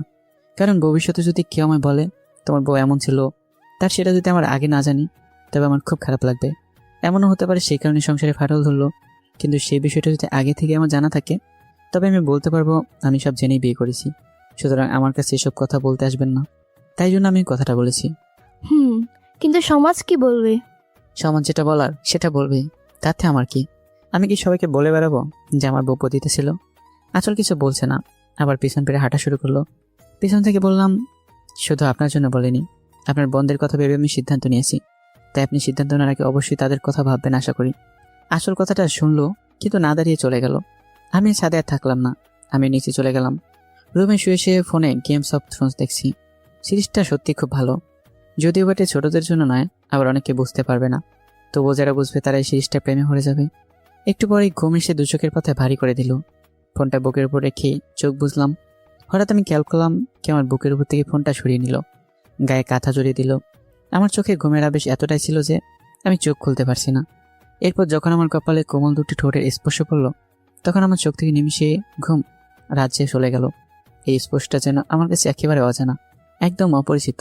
পুরো শরীর যেন শিহরিত হয়ে যাচ্ছে। আমি চোখ খুললাম, পেছন থেকে দেখলাম কে চলে যাচ্ছে। কে? আচল পিছনে ফিরে তাকালো। ও আপনি? আচল নিচু স্বরে বলল, এত রাতে আমার রুমে কেন? কোনো জরুরি কিছু? না। আমি জিজ্ঞেস করতেছিলাম আপনি কি আমার কপালে, কিন্তু লজ্জার একটা টানে বলতে পারলাম না। আপনি কি কিছু বলতে চাচ্ছেন? না মানে আপনি কি? হ্যাঁ, আমি আপনার কপালে চুমু দিয়েছি। কেন? আমি পতিত হওয়ার পরে যে মানুষটা আমাকে বিয়ে করতে চায়, তার কপালে চুমু দেওয়ার যোগ্যতা হয়তো বা আমার নেই। তবুও কেন জানি নিজেকে সামলে রাখতে পারিনি। সরি। আমি আপনার এই স্পর্শটার সাথে একেবারে অপরিচিত। কেমন যেন একটা অন্যরকম অনুভূতি জন্ম নিয়েছে মনের মাঝে। এরপর আঁচল আর কিছু বললো না। এতক্ষণে আমি উঠে বসে পড়েছি। চুপচাপ এসে আঁচলও আমার পাশে বসলো। আপনি কি সত্যি আমাকে বিয়ে করতে চান? হুম। আমি জানি না আমার কপালে কি আছে, তবে আপনি যদি আমার বোনদের দায়িত্ব নেন, তবে আমি আপনাকে বিয়ে করতে পারি। অবশ্যই না করে দিতাম, কেন? কারণ আপনি নিঃসন্দেহে একজন ভালো মানুষ। আমি কখনোই চাই না আমার জন্য কোনো ভালো মানুষের জীবন নষ্ট হোক। তাহলে আপনি আপনার বোনের জন্য বিয়েটা করছেন? অনেকটা তাই। ও আচ্ছা, তো আপনি চাইলে আমি কালই আপনাকে বিয়ে করব। আপনার কোনো আত্মীয়কে দাওয়াত করতে হবে? পৃথিবীতে আমার কোনো আত্মীয় নেই, আপনার যা ইচ্ছে করুন। হুম। আপনি বলবেন না তো কি? আমার বোনদের দায়িত্ব নেবেন কিনা? আপনি এখন গিয়ে ঘুমিয়ে পড়ুন। আসলে সে শুয়ে ভাবছে, লোকটা যেমনই হোক না কেন, যদি আমার বোনদের যথাযথ দায়িত্ব পালন করে, তবে তার জন্য আমি নিজের জীবন দিতে একবারের জন্য ভাববো না। অন্য মেয়েরা বিয়ের কথা পাকা হলে ভাবতে থাকে বিয়ের পর কি কি করবে, কিন্তু আসল ভয় পাচ্ছে। সত্যি কি তাকে কেউ বিয়ে করছে আগামীকাল? এদিকে আমি আমার সব বন্ধুকে ফোন দিয়ে বললাম সবকিছু ম্যানেজ করে ফেলতে। আগামীকাল আমাদের বিয়ে। আজ আঁচল আর আমার বিয়ে। আঁচল শুধু একটা কথাই ভাবছে, এটা কি সত্যি নাকি তার স্বপ্ন। তার কিছুতে বিশ্বাস হচ্ছে না যে আজ তার বিয়ে। সারাদিন কিভাবে যেন কেটে গেল। এখন রাত প্রায় 10টা। আঁচল ঘরে ঘোমটা দিয়ে বসে আছে। তখনও তার মনে একটা কথাই ঘুরপাক খাচ্ছে, সত্যি কি তার বিয়ে হয়ে গেল? হঠাৎ তার মনে পড়লো অধরা আর আশির কথা। রুম থেকে মাথা বের করে উকি দিয়ে দেখে আমি আরশি আর অধরাকে নিয়ে আমার সকল বন্ধুদেরকে বিদায় জানাচ্ছি। আঁচল আবার এসে বসে পড়লো। একটু পরে আমি অধরার আশিকে নিয়ে নিজের রুমে গেলাম। আরশি আর অধরা কি এখানে ঘুমাবে নাকি অন্য রুমে? আমার কথা শুনে আঁচল আমার দিকে তাকালো। আঁচলের এখন কি বলা উচিত সে সত্যিই জানে না। আঁচলকে চুপ থাকতে দেখে আমি বললাম, তোমরা কি এখানে ঘুমাবে? আরশি বলল, আমি আপুর সাথে ঘুমাবো। আঁচল কিছুই বলছে না। আরশি আর অধরাকে কাছে রেখে নেওয়ার সাহসও পাচ্ছে না। হঠাৎ বললাম, একপাশে সরে বসুন, ওরা ঘুমোবে। আঁচল একপাশে সরে বসলো। অধরার আরশি শুয়ে পড়েছে। আঁচল শুধু অবাক হয়ে তাকিয়ে রইল আমার দিকে। নিজের বাসরাতে সে তার বন্ধুর প্রতি এত ভালোবাসা দেখালো, সেটা যদি সবসময় থাকে তবে তার জীবনে আমার কাছে আর কিছুই চাওয়ার থাকবে না, এটাই মনে মনে ভাবছিল আঁচল। আপনি এদের ঘুম পাড়িয়ে দিন, আমি ড্রয়িং রুমে আছি। আমি ড্রয়িং রুমে এসে টিভি অন করলাম। একটু পরে রুম থেকে মাথা বের করে আঁচল ডাকলো। আসুন, ওরা ঘুমিয়ে গেছে। আমি টিভি বন্ধ করে চলে আসলাম। আঁচল আমার পাশে দাঁড়িয়েছে, আর আমি আর সে আর অধরার দিকে তাকিয়েছি। এই বিছানায় তো চারজনের জায়গা হবে না। হুম। এখন কি করব? আঁচল কোনো কথা বলল না। ছাদে যাবেন? এখানে কথা বললে ওরা জেগে যাবে। আঁচলকে অবাক করে দিয়ে আমি আঁচলকে কোলে তুলে নিলাম। আসলে এটার জন্য একেবারে প্রস্তুত ছিল না। ছাদে এসে নামিয়ে দিলাম। আমি আজই প্রথম আঁচলকে লজ্জা পেতে দেখলাম, নয়তো এতদিন শুধু লজ্জা লোকে নিজেকে বেহায়া প্রমাণ করতে ব্যস্ত ছিল। লজ্জায় আঁচলের গালে হালকা লাল বরণ পড়ে গেছে, যেটা আমাকে নিমেষে মুগ্ধ করে দিচ্ছে। আপনি লজ্জা পেলে আপনাকে ভালো দেখায়, সেটা আপনি জানেন কি? উফ, কেন? আপনি কি সবসময় লুকিয়ে রাখতে চেষ্টা করেন? জানি না। আপনি যে একজন যৌনকর্মীকে বিয়ে করলেন, সবাই জানতে পারলে আপনার লজ্জা করবে না? না তো। কেন? লজ্জা হচ্ছে নারীর ভূষণ, সেটা যদি আমি পাই তবে নারীর আমার মধ্যে পার্থক্য থাকলো কি? এর মানে আপনি লজ্জা পান না? না, কারণ আমি সেই কাজটা করি যেটা আমার ভালো লাগে। বুঝলাম না ঠিক আপনার কথাটা। আমি কোনো কাজ করার আগে বা পরে আমি নিজেকে জিজ্ঞেস করি, নিজের কাজ নিয়ে নিজের সমালোচনায় মেতে উঠি। যদি এতে আমার মন থেকে কোনো অনুতাপ বা অনুশোচনা না আসে, তবে সেই কাজটা নিঃসন্দেহে করি। আর এমন কখনো করিনি যে আমার নিজের কাজে বা আমার হৃদয় কেঁপে ওঠে। আর লজ্জা তো সেই পুরুষই পায় যে জানে যে সে কাজটা করেছে সেটা সঠিক নয়। আমি তো সঠিক কাজটাই করেছি, তবে লজ্জা পেতে হবে কেন? একটা কথা জিজ্ঞেস করি। বলুন। বিয়েতে তো অনেকেই আসলো, সবাই আপনার বন্ধু। হুম। আপনার বাবা মা ওনারা ছিল তো। কই, দেখলাম না তো। আমি আকাশের দিকে আঙ্গুল তুলে তাকিয়ে দিলাম। ওই যে ওখানে। মানে? মানুষ যখন সবার কাছে প্রিয় হয়ে যায়, তখন আল্লাহ তাকে নিজের কাছে প্রিয় করে নিজের কাছে ডেকে নেন, যেমন আব্বু আম্মুকে নিয়ে নিয়েছে। আঁচল আর কিছু বলতে পারলো না। আঁচল শেষ তার বাবাকে কান্না করতে দেখেছিল যখন সে ক্লাস 9-এ। এরপর আজ আমাকে কান্না করতে দেখছি সে। আঁচল কাঁপা কাঁপা হাতে আমার চোখ মুছে দিতেই যে আমার গালে স্পর্শ করলো, আবার আমার শরীরটা কাঁটা দিয়ে উঠলো। কাঁদবেন না, জানেন না ছেলেদের কাঁদতে নেই। আঁচলের কথা শুনে আমি আঁচলের হাত ধরে নামিয়ে দিলাম। কেন? ছেলেদের কাঁদতে নেই কেন? ছেলেদের কান্না মানায় না।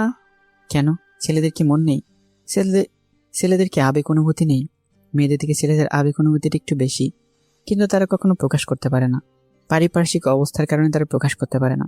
সমাজে যখন একটা নারী কান্না করে, তখন তাকে নিয়ে কোনো মজা করা হয় না, কিন্তু একজন পুরুষ কান্না করলে তাকে নিয়ে মজা করা হয়, তামাশা করা হয়। দেখো ছেলেটা মেয়েদের মতো কান্না করছে, কেন ছেলেদের কষ্ট হয় না? যেখানে নারী কান্না করলে সহানুভূতি দেখানো হয়, সেখানে পুরুষ কান্না করলে তামাশা। কিন্তু নারীরা অল্পতে কান্না করে, পুরুষ তখনই কান্না করে যখন তার পিঠ দেয়ালে টিকে যায়, তবুও সে কোনো সহানুভূতি পায় না। হুম। জানেন, বর্তমানে দেশে প্রতিদিন করে 28 জন সুইসাইড করছে, যার মধ্যে 75% পুরুষ।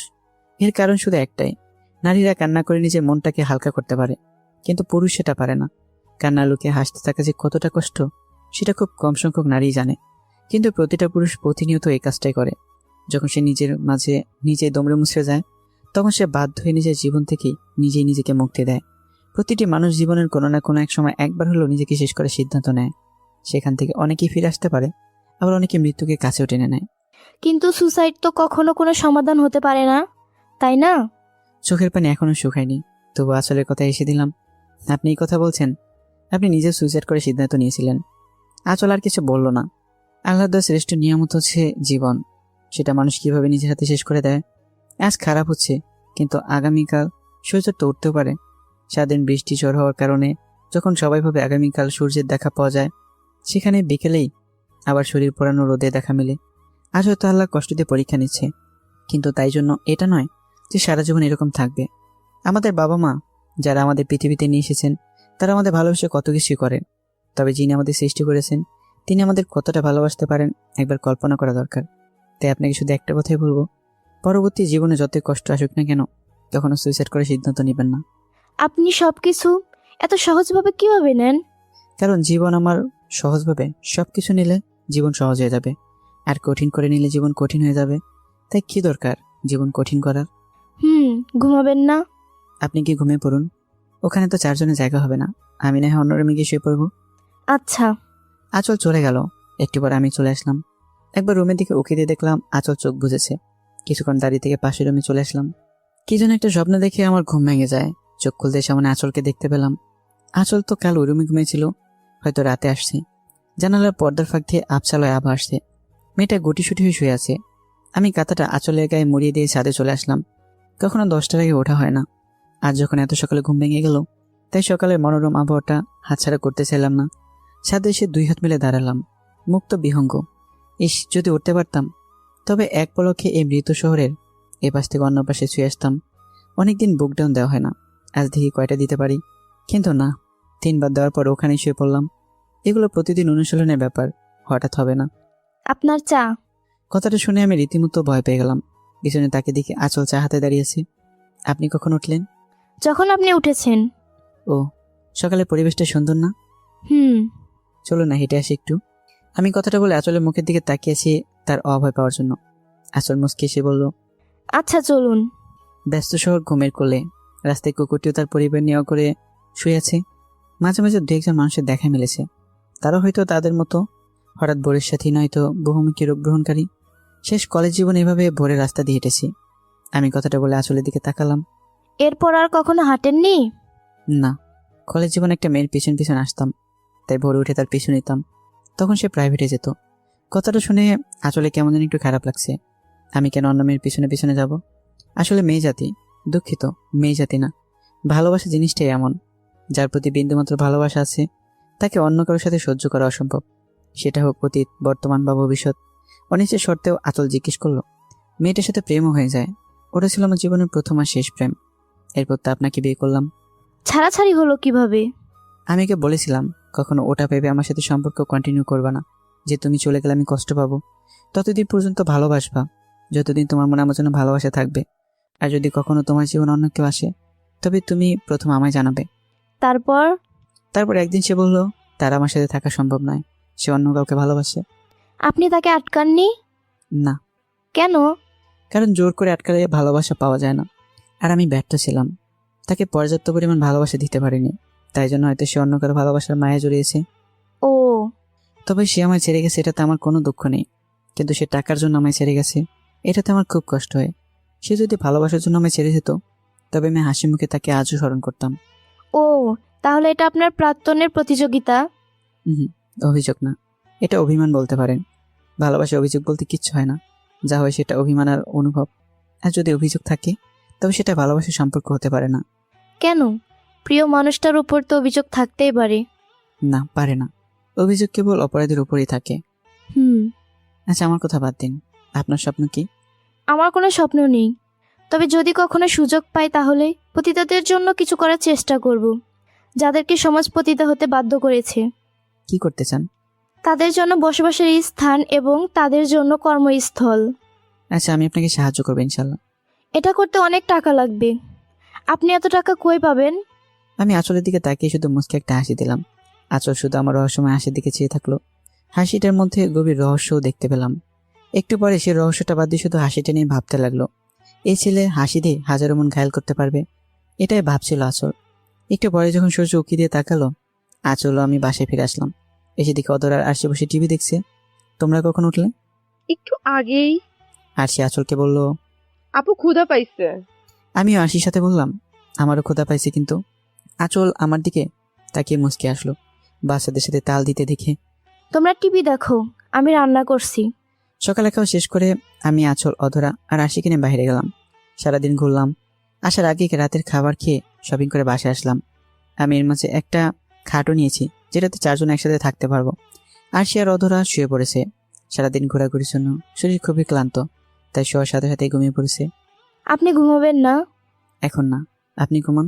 আমি একটু আব্বু আম্মুর সাথে দেখা করে আসি। আঁচল আর কিছু বললো না, আমি চলে গেলাম। আমার পিছন পিছন আঁচলও ছাদে চলে আসলো। আপনি কি প্রতিদিন এখানে দাঁড়িয়ে থাকবেন? হ্যাঁ, আব্বু আম্মুর সাথে দেখা করি। হুম। আচ্ছা, আপনি কি আমায় মন থেকে স্বামী হিসেবে মেনে নিয়েছেন? কেন? তাই জিজ্ঞেস করলাম। আমি যদি আপনার সাথে শারীরিক সম্পর্ক করি, তবে কি আপনি সেটা মন থেকে মেনে নেবেন, নাকি স্বামীর জন্য মেনে নেবেন? মন থেকেও, আবার স্বামী হিসেবেও। কিন্তু এসব জানতে চাচ্ছেন কেন? আমি কিছু বললাম না। আসলের দিকে তাকিয়ে আসলের কাছে চলে আসলাম। আসলের এতটাই কাছে চলে আসলাম যে আঁচলের নিঃশ্বাসের শব্দ আমার কানে আসছে। আসলে কিছুটা বিব্রত বোধ করতে দেখে আমি আবার সরে গেলাম। একটা প্রশ্ন সবসময় আমার মনে নাড়া দেয়, তবে কখনো আমি এর সঠিক মতো কোনো উত্তর পাইনি। খুব উৎসাহ নিয়ে আঁচল জিজ্ঞেস করলো, কি প্রশ্ন? একজন নারীর ইচ্ছার বিরুদ্ধে কেউ যদি তার সাথে শারীরিক সম্পর্ক করে তবে সেটাকে দর্শন বলা হয়। আর সেই দর্শনের ফলে যে বাচ্চা হয় তাকে জারজ সন্তান বলা হয়। হুম। একটা মেয়ের যখন সুদীর্ঘ দিন একজন ছেলের সাথে প্রেমের সম্পর্ক থাকার পর তাকে অন্য একটা ছেলের সাথে পরিবারকে জোর করে বিয়ে দেওয়া হয়, এরপর বিয়েতে স্বামী তার সাথে শারীরিক সম্পর্কে মেতে ওঠে, যেন সে শারীরিক সম্পর্ক করার জন্য বিয়ে করেছে, তখন তো সম্ভবত মেয়েটার ইচ্ছে থাকবে না শারীরিক সম্পর্ক করতে, তাই না? হুম। তাহলে তো মেয়েটার ইচ্ছের বিরুদ্ধে গিয়ে তার সাথে শারীরিক সম্পর্ক করা হচ্ছে। হুম। তাহলে এটা কি দর্শন না? আর এই শারীরিক সম্পর্কের ফলে যে সন্তান পৃথিবীতে আসবে তাকে কি বলা হবে? আমার প্রশ্ন শুনে আঁচল থ হয়ে গেল। অপলক দৃষ্টিতে আমার দিকে তাকিয়ে আছে, মুখ দিয়ে যেন কিছুই বের হচ্ছে না। কি হলো, চুপ হয়ে গেলেন কেন? এর কোনো উত্তর আমার কাছে নেই। আমি জানি। একবার ভাবুন, প্রতি রাতে কতগুলো মেয়ের মুখ বুঝে নীরবে দর্শন হচ্ছে। অবশ্যই এটা পবিত্র দর্শন। পবিত্র দর্শন কথাটা শুনে আঁচল জিজ্ঞেস করলো, পবিত্র ধর্ষণ মানে? মানে বিয়েটা পবিত্র একটা বন্ধন, আর বিয়ের পরে যে দর্শনটা হচ্ছে এটা পবিত্র, তাই পবিত্র দর্শন। আর বিয়ের আগে দর্শনের ফলে আগত বাচ্চাকে সংস্কৃতিত গায়ে একটা অবৈধ সন্তান নামক প্রতিলিপি করে দেওয়া হয়, কিন্তু বিয়ের পরে আসা বাচ্চাকে সেই প্রতিলিপনটা দেওয়া হয় না। তাই জন্য আমি আপনাকে জিজ্ঞেস করছিলাম যে মন থেকে মেনে নেবেন নাকি স্বামীর জন্য মেনে নেবেন? আপনি আমার স্বামী, তার জন্য স্বামী হিসেবে মেনে নিব। আর যেহেতু আপনাকে আমি ভালোবাসি, তাই মন থেকেও। কিন্তু তাদের শারীরিক সম্পর্কের সাথে ভালোবাসার কোনো যোগসূত্র থাকে না, তাই জন্য সেটা পবিত্র দর্শন। মনে করুন একজোড়া প্রেম যুগল রুম ডেট করলো, এটা কিন্তু ইসলামের বিধানের বাহিরে, ইসলাম এটাকে সমর্থন করে না, কিন্তু তবুও কিন্তু এটাকে দর্শন বলা হয় না, কারণ সেখানে ভালোবাসা সংশ্লিষ্ট, তাই সেই শারীরিক সম্পর্ককে প্রেমের বহিঃপ্রকাশ বলা হয়। হুম। তো আপনার মতো কি হওয়া উচিত? প্রতিটি পুরুষকে প্রেমিক হওয়া উচিত। আগে তার বিয়ে করা বউটার মন ছুতে হবে, তারপরেই শরীর। হুম, আপনি ঠিকই বলেছেন, কিন্তু আপনি সবকিছু নিজের মতো করে ভাবলে তো আর হবে না। আমি মুচকিছে বললাম, আমি সবকিছু আমার নিজের মতো করে ভাবি, এই জন্যই আমি এতটা সুখী। কারণ আমি কখনো ভাবি না সমাজ কি বলবে, কারণ আমি আমার রাজ্যের একমাত্র রাজা, আর রাজা কখনো কারো কথা শুনে চলে না। তাই আমি সেটাই করি যেটা আমার ভালো লাগে। হুম। আপনি কি এখন ঘুমাবেন? আমার প্রচুর ঘুম পেয়েছে। আপনি কি শুয়ে পড়ুন, আমি আর কিছুক্ষণ এখানে বসে থাকবো। আমি ছাদের এক কোনায় পড়ে থাকা দোলনায় গিয়ে বসে পড়লাম। আসল কি যেন ভেবে রুমিনা গিয়ে আমার পাশে বসে পড়লো, আমার হাতটা শক্ত করে জড়িয়ে ধরলো। আমি আসলের দিকে তাকিয়ে হাতটা সরিয়ে নিয়ে তাকে খুলে বসিয়ে বুকে জড়িয়ে ধরলাম। আপনার স্পর্শে আমার এমন লাগে কেন? কেমন? পুরো শরীর শিহরিত হয়ে ওঠে। আগেও তো অনেক পুরুষ আমাকে ছুঁয়েছে, কিন্তু এমন কখনো হয়নি। নারীর শরীর ছুঁলে কি পুরুষ হওয়া যায়? মানে? কিছু না, হয়তো আপনার অনুভূতির আমাকে স্পর্শের ভালোবাসার চিহ্ন খুঁজে পেয়েছে, তাই আপনার এমন মনে হচ্ছে। হুম। বাসার সামনে এই জমিটা একটা পোশাক কারখানা করব। কেন? আপনি তো বললেন যে যৌনকর্মীদের জন্য কিছু করতে চান, তাই তাদের কর্মস্থল তৈরি করব। কিন্তু এটার জন্য তো অনেক টাকার দরকার। হ্যাঁ, আমি তো বলিনি যে বললেই হয়ে যাবে। এত টাকা কোথায় পাবো? সেটা নিয়ে আপনারা তো চিন্তা না করলেও চলবে। আচ্ছা, আপনি কোথায় জব করেন বলেন তো? আমি কোথায় জব করি সেটা জেনে কি করবেন? আমার জীবনে শুধু ভালোবাসাটারই অভাব। আপনি শুধু আমার এই অভাবটা পূরণ করে দিন, আপনার জন্য জীবন দিয়ে তো আমি এক মুহূর্ত ভাববো না। আচল আমার কথা শুনে হতবাক হয়ে গেছে। কি বলছি কিছুই যেন তার মাথায় যাচ্ছে না, সব মাথার উপর দিয়ে চলে যাচ্ছে। আর কোনো প্রশ্ন না করে আমার কাঁধে মাথা দিল। আমি কিছুক্ষণ চুপ থাকলাম। আমি আপনাকে কেন বিয়ে করেছি জানেন? আমি এতটুকু বলে থেমে গেলাম আঁচলে কেন প্রশ্নটি শোনার জন্য, কিন্তু আঁচল কৃতিক কোনো প্রশ্ন আসলো না। আমি আঁচলের দিকে তাকিয়ে দেখি আঁচল ঘুমিয়ে পড়েছে, তাই আমি আর কোনো কথা না বলে আঁচলকে জড়িয়ে ধরেই বসে রইলাম। হালকা বাতাস বইছে, যদি এমন বাতাস আমার খুবই ভালো লাগে।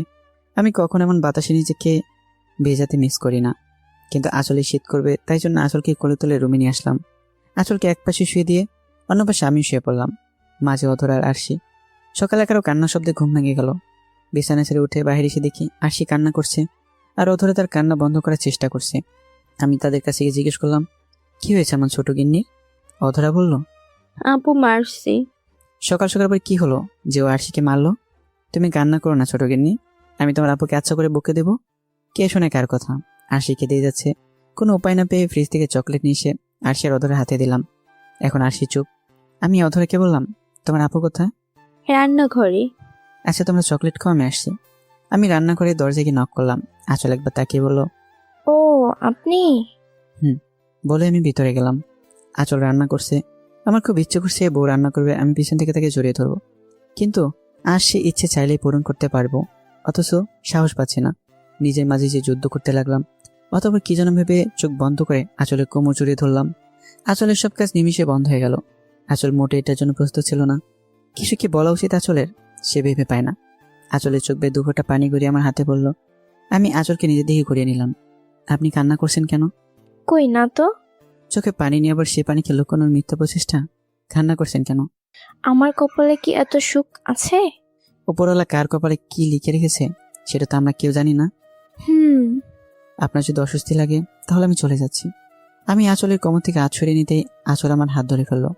আমি কি আপনাকে যেতে বলছি? থাকতেও তো বলেননি। হুম। তো আমি কি থাকবো নাকি চলে যাব? লজ্জা মাখা মুখে বলল। থাকুন। আমি আঁচলকে জড়িয়ে ধরে আছি আর আঁচল রান্না করছে। হঠাৎই রান্নাঘরে অধরা চলে আসে। অধরা আসতেই আমি আঁচলকে ছেড়ে দিয়ে কিছুটা দূরে দাঁড়াই। আঁচল অধরাকে বলল, আরশি পানি চাচ্ছে, ও তোমার সাথে কথা বলবে না? আঁচল মুচকি এসে বলল, ও আচ্ছা, কতদিন? ও হ্যাঁ, আমি তো ভুলেই গেছিলাম, আমি তো আপনার বিচার করতে এসেছি। অতটা পানি নিয়ে চলে গেল। আপনি আশিকে মেরেছেন কেন? আপনার ফোনে কি বাজে হাল হয়েছে সেটা একবার দেখুন। আসল ফোনটা পাশে থেকে তুলে আমার দিকে বাড়িয়ে দেয়। খুবই বাজে অবস্থা করেছে, মনে হচ্ছে আছাড়ি দিয়েছে। কিভাবে হলো এটা? এটা দিয়ে খেলছো, পড়ে গিয়েই এই অবস্থা। এই জন্য মেরেছেন? এটা খেলার জিনিস না যে ওরা খেলবে। না, কই, ফোন তো আবার আগের মতো হয়ে যায়নি। ফোন আবার আগের মতো হয় কিভাবে? ফোন যখন ভেঙে গেছে তখন ওকে মারলেন, তো আমি ভাবলাম মারার পরে হয়তো ফোনটা আগের মতো হয়ে গেছে। মানে? ও তো ছোট বাচ্চা, ভুল হতেই পারে, তাই জন্য ওর উপর হাত তোলা ঠিক। আর মারার পরে যে ভুলটা ঠিক হয়ে যাবে এমনটা তো না। যেটা ভুল একবার হয়ে যায় সেটা ভুল থেকেই যায়।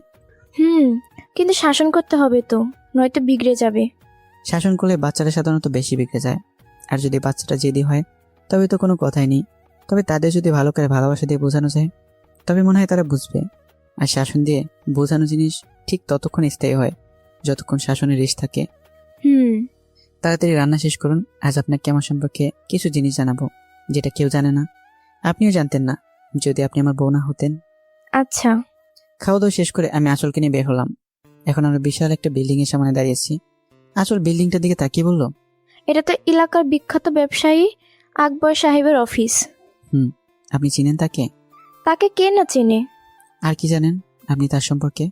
তিনি স্ট্রোক করে মারা যান। তার একজন ছেলে আছে। ওনার মৃত্যুর পরে ওনার ছেলে ব্যবসা দেখাশোনা করেন। অনেক কিছু জানেন দেখি। তার ছেলেকে কখনো দেখেছেন? না। আসুন ভিতরে যাই। না, আমি ভিতরে যাব না।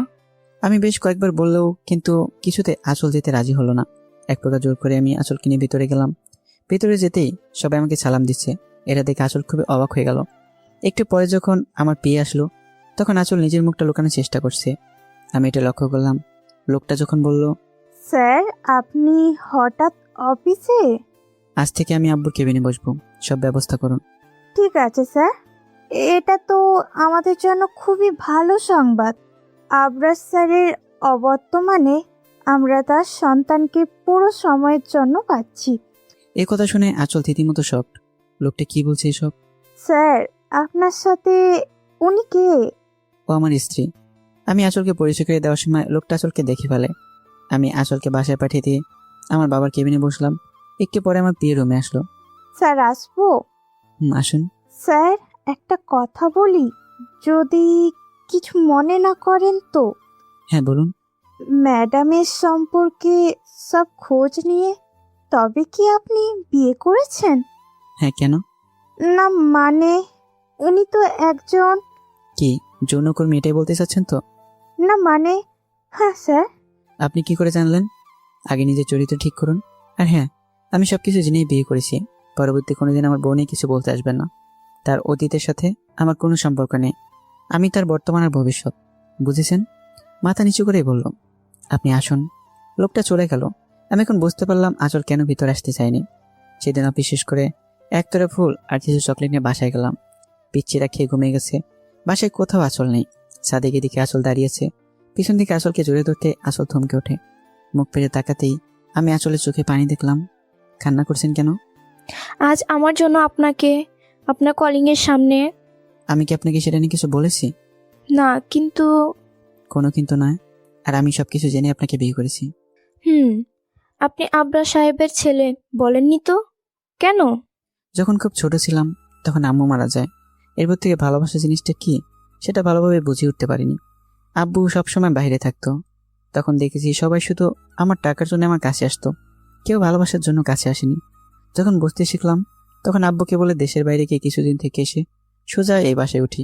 তখন থেকে কেউ জানে না আমি কে। যখন দরকার পড়তো তখন বাবার সাথে দেখা করতাম, শুধু অফিসের মানুষগুলোই জানে। এরপর প্রথম প্রেমে পড়লাম, ভাবলাম সে হয়তো আমায় ভালোবেসে আগলে রাখবে, কিন্তু না, সেও টাকার খোঁজেই ছিল। এরপর বাবা মারা যায়, এরপর আপনার সাথে দেখা, তারপর বিয়ে। তো নিজেকে হাইড করার কারণটা কি? আমি এমন একজনকে নিজের জীবনের সাথে জড়াতে চেয়েছিলাম যে টাকা কেনা আমায় ভালোবাসবে। আমায় ছুঁড়ে ফেলে দিবেন না তো? কেন? বড়লোক মানুষ তো এটাই করে, প্রয়োজন শেষে তাকে ছুঁড়ে ফেলে দেয়। যদি তাই হতো তবে তোমায় টাকা দিয়ে নিয়ে আসতাম, বিয়ে করে নয়। এখন থেকে মাথা নিচু করে নয়, উঁচু করে চলবেন। আর হ্যাঁ, আমি আপনার চোখে আমার জন্য ভালোবাসা দেখতে পাই। কেন জানি না আপনার স্পর্শে আমার কোমর প্রাণ খুঁজে পাই। তাই জন্য আপনাকে আমার ভালো লাগে, আর ভালো লাগে জন্যই ভালোবাসি। ভালোবাসাকে ভালোবাসতে আমার ভালো লাগে। আমার কথাটা শেষ হতে আঁচল আমাকে জড়িয়ে ধরলো। এই জন্য এক বুক প্রশান্তি, দুটো ঢেউ কিনারা খুঁজে পেল। এভাবেই চলুক আমাদের আগামীর পথ চলা। সুখে যেন থাকতে পারি, আর সুখে থাকুক সব ভালোবাসা। সবাই আমাদের জন্য দোয়া করবেন, পরবর্তী গল্পের জন্য অপেক্ষায় থাকবেন। আল্লাহ হাফিজ। আমার কোনো স্বপ্ন নেই, তবে যদি কখনো সুযোগ পাই তাহলে পতিতাদের জন্য কিছু করার চেষ্টা করব, যাদেরকে সমাজ পতিতা হতে বাধ্য করেছে। কি করতে চান? তাদের জন্য বসবাসের স্থান এবং তাদের জন্য কর্মস্থল। আচ্ছা, আমি আপনাকে সাহায্য করবো ইনশাল্লাহ। এটা করতে অনেক টাকা লাগবে। আপনি এত টাকা কই পাবেন? আমি আঁচলের দিকে তাকিয়ে শুধু মুচকে একটা হাসি দিলাম। আঁচল শুধু আমার রহস্যময় হাসির দিকে চেয়ে থাকলো। হাসিটার মধ্যে গভীর রহস্যও দেখতে পেলাম। একটু পরে সে রহস্যটা বাদ দিয়ে শুধু হাসিটা নিয়ে ভাবতে লাগলো, এই ছেলে হাসি দিয়ে হাজারো মন ঘায়ল করতে পারবে, এটাই ভাবছিল আঁচল।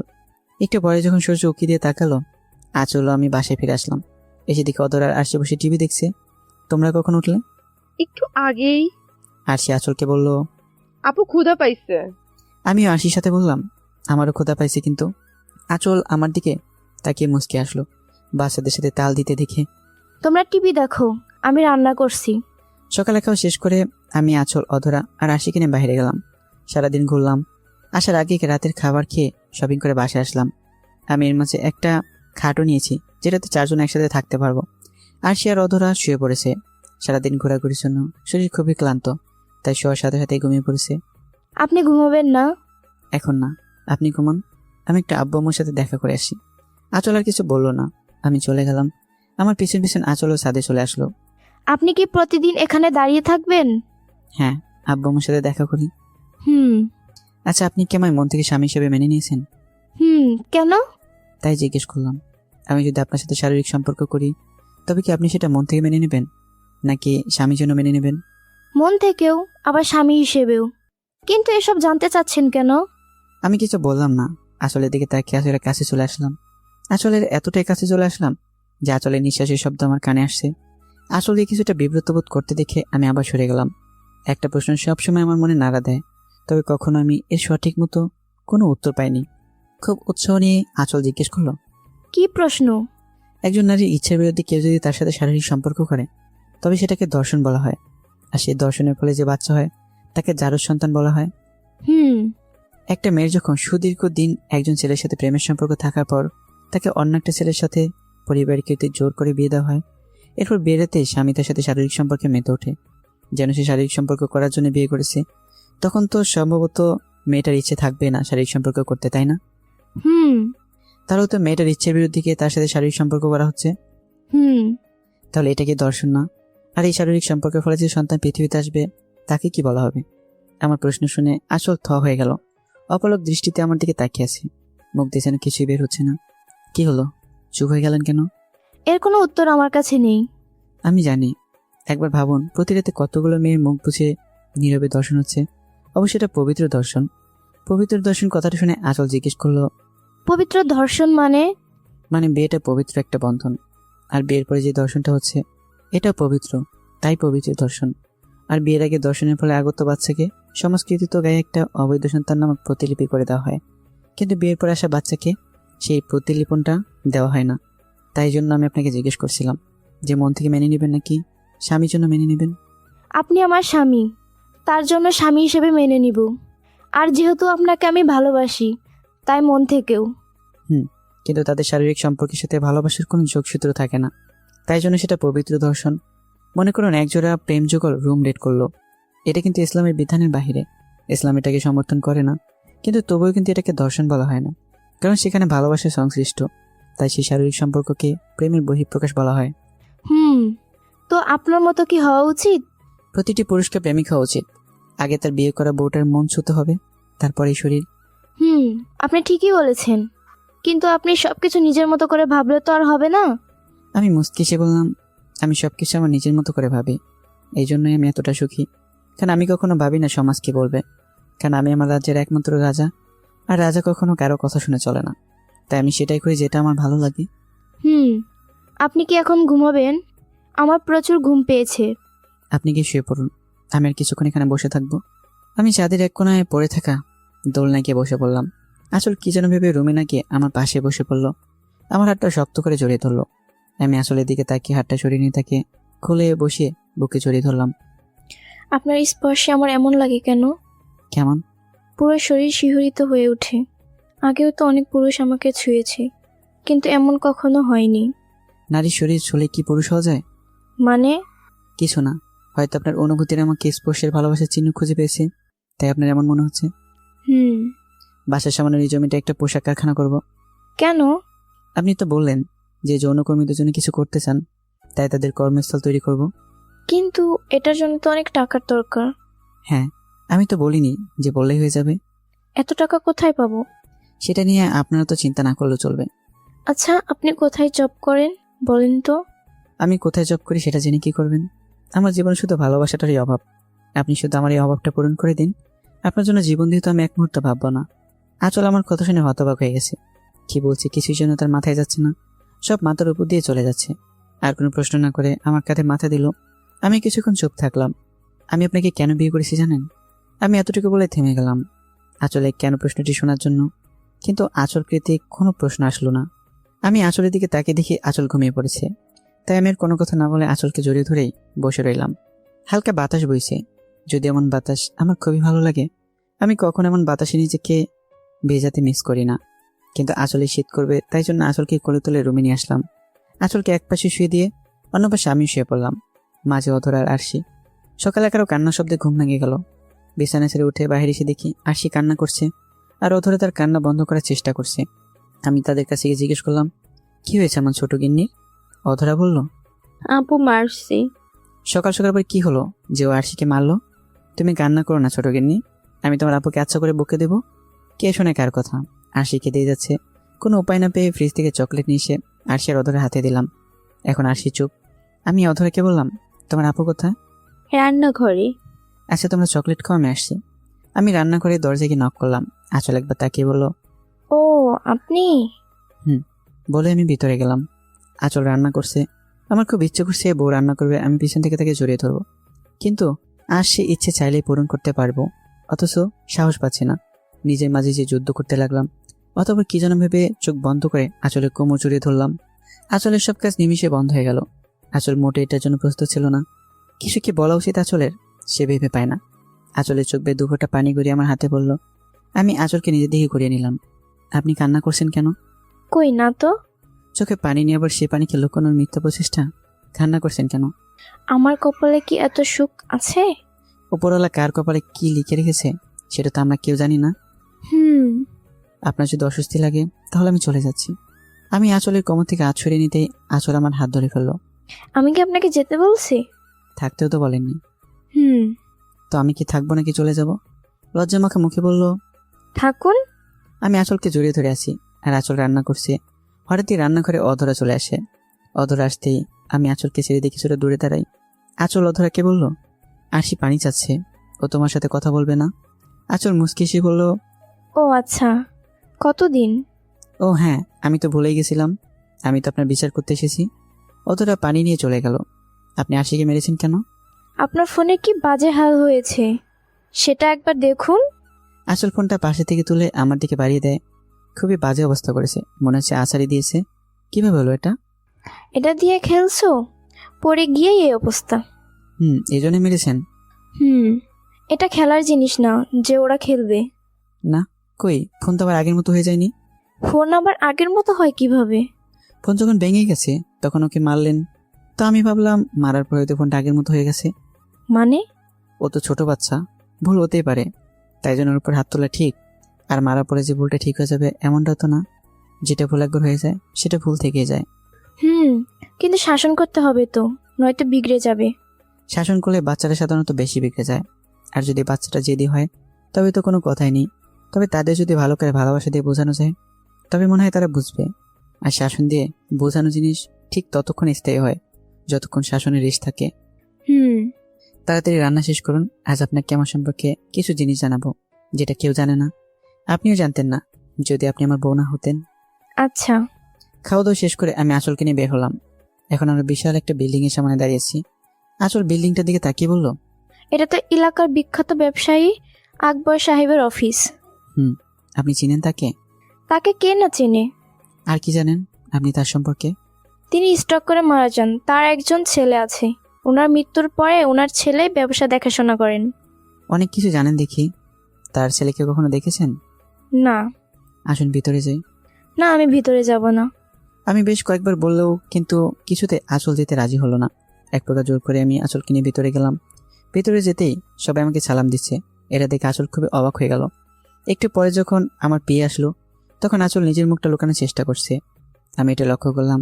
লোকটা যখন বলল, স্যার আপনি হঠাৎ অফিসে? আজ থেকে আমি আব্বুর কেবিনে বসবো, সব ব্যবস্থা করুন। ঠিক আছে স্যার, এটা তো আমাদের জন্য খুবই ভালো সংবাদ। আবরার স্যারের অবর্তমানে আমরা তার সন্তানকে পুরো সময়ের জন্য পাচ্ছি। এই কথা শুনে আঁচল রীতিমতো শক। লোকটা কি বলছে এসব? স্যার আপনার সাথে উনি কে? ও আমার স্ত্রী। আমি আঁচলকে পরিচয় করে দেওয়ার সময় লোকটা আঁচলকে দেখে ফেলে। আমি আঁচলকে বাসায় পাঠিয়ে দিয়ে আমার বাবার কেবিনে বসলাম। একটু পরে আমার বিয়ে রুমে আসলো। স্যার আসবো? আসুন।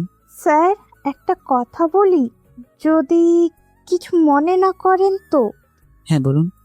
ম্যাডামের সম্পর্কে সব খোঁজ নিয়ে তবে কি আপনি বিয়ে করেছেন? হ্যাঁ কেন?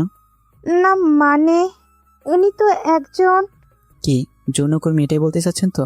না মানে হ্যাঁ স্যার। আপনি কি করে জানলেন? আগে নিজের চরিত্র ঠিক করুন। আর হ্যাঁ, আমি সবকিছু জেনেই বিয়ে করেছি। পরবর্তী কোনোদিন আমার বউ নিয়ে কিছু বলতে আসবেন না।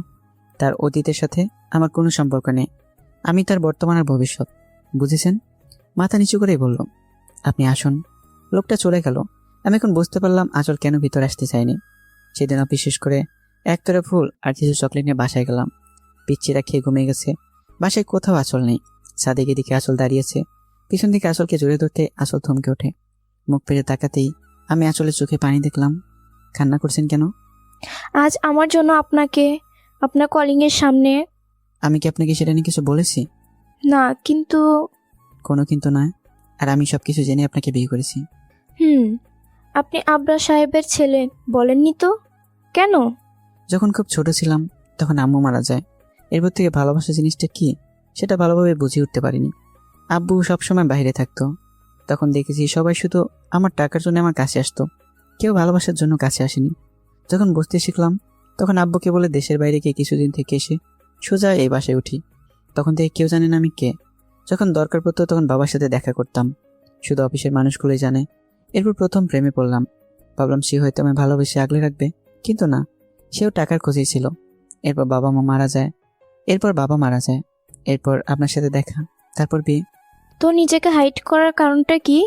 আমি এমন একজনকে নিজের জীবনের সাথে জড়াতে চেয়েছিলাম যে টাকা কেনা আমায় ভালোবাসবে। আমায় ছুঁড়ে ফেলে দিবেন না তো? কেন? বড়লোক মানুষ তো এটাই করে, প্রয়োজন শেষে তাকে ছুঁড়ে ফেলে দেয়। যদি তাই হতো তবে তোমায় টাকা দিয়ে নিয়ে আসতাম, বিয়ে করে নয়। এখন থেকে মাথা নিচু করে নয়, উঁচু করে চলবেন। আর হ্যাঁ, আমি আপনার চোখে আমার জন্য ভালোবাসা দেখতে পাই। কেন জানি না, আপনার স্পর্শে আমার কোমর প্রাণ খুঁজে পাই। তাই জন্য আপনাকে আমার ভালো লাগে। আর ভালো লাগে জন্যই ভালোবাসি। ভালোবাসাকে ভালোবাসতে আমার ভালো লাগে। আমার কথাটা শেষ হতেই আঁচল আমাকে জড়িয়ে ধরলো। এই জন্য এক বুক প্রশান্তি, দুটো ঢেউ কিনারা খুঁজে পেল। এভাবেই চলুক আমাদের আগামীর পথ চলা। সুখে যেন থাকতে পারি, আর সুখে থাকুক সব ভালোবাসা। সবাই আমাদের জন্য দোয়া করবেন। পরবর্তী গল্পের জন্য অপেক্ষায় থাকবেন। আল্লাহ হাফিজ।